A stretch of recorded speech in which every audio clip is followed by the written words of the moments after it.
Bangladesh cricket বোর্ডের টাকা আছে, সক্ষমতা আছে, অনেক কিছুই আছে। যেটা নেই সেটা হলো লজ্জা।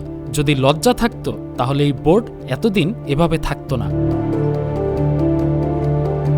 না, এটা আমার কথা নয়, এটা ব্যারিস্টার সুমনের মন্তব্য। এমন বক্তব্য সহ ব্যারিস্টার সুমনের সংসদের একটি ভিডিও সামাজিক যোগাযোগ মাধ্যমে প্রচার হচ্ছে, যে ভিডিওতে সংসদ সদস্য ও সাবেক ক্রিকেটার মাশরাফি বিন মুর্তজাকেও দেখা যায়।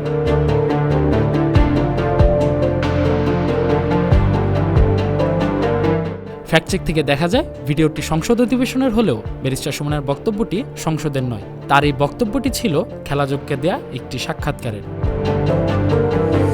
এছাড়াও মাশরাফির যে ভিডিওটি দেখা যায় সেটিও ছিল 4 মাস আগের একটি ভিডিও।